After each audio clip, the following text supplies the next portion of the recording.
శాసనసభ అధిపతిగా ఎన్నికైన మీకు హృదయపూర్వకంగా మా పార్టీ పక్షాన మా అందరి పక్షాన కూడా హృదయపూర్వకంగా మీకు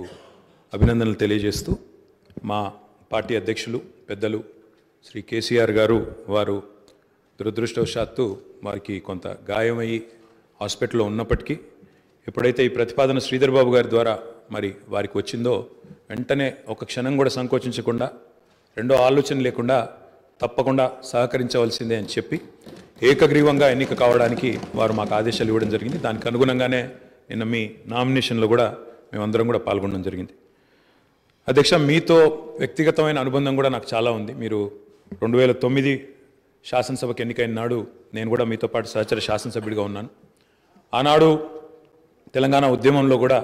మీరు మీ వంతు పాత్ర పోషించినారు. 2012 నుంచి 14 దాకా మీరు మంత్రిగా, ముఖ్యంగా మా శాఖకు మంత్రిగా, హ్యాండ్లూమ్స్ అండ్ టెక్స్టైల్స్ డిపార్ట్మెంట్కి మంత్రిగా మీరు పనిచేసిన క్రమంలో ఆనాడు ఒక సందర్భంలో నేను మీ దగ్గరకు వచ్చి మీరు రండి, సిరిసిల్లకి మీరు రావాలి, ఎందుకంటే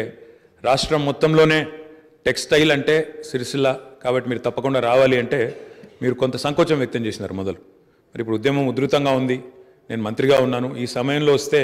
ఏమైనా ఇబ్బంది ఉంటుందా అంటే లేదు, మనం కలిసే పోదామని చెప్పి ఆ రోజు మీరు రావడమే కాకుండా ఆనాడు మరి బ్రహ్మాండంగా మీరు వచ్చి అక్కడ కార్మికుల సమస్యలు విని తర్వాత చాలా సమస్యల పరిష్కారానికి మీ స్థాయిలో మీరు కృషి చేసినందుకు కూడా మీకు మనస్ఫూర్తిగా ఈరోజు మళ్ళొకసారి అభినందనలు, ధన్యవాదాలు కూడా తెలియజేస్తూ మరి ఒక ఉన్నతమైన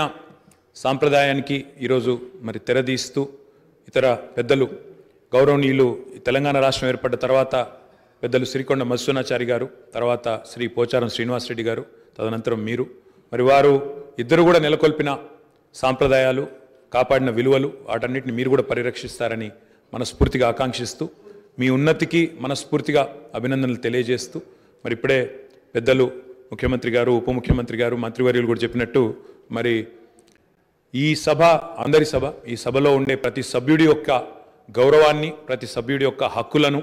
ముఖ్యంగా ప్రజల తరపున మాట్లాడే ప్రతి నాయకుడి యొక్క, ప్రతి గౌరవ సభ్యుడి యొక్క మరి గొంతును వినిపించే విధంగా ఆ బాధ్యత మీరు తప్పకుండా సమర్థవంతంగా నిర్వహిస్తారని మనస్ఫూర్తిగా ఆశిస్తూ మరి ఒక సామాన్య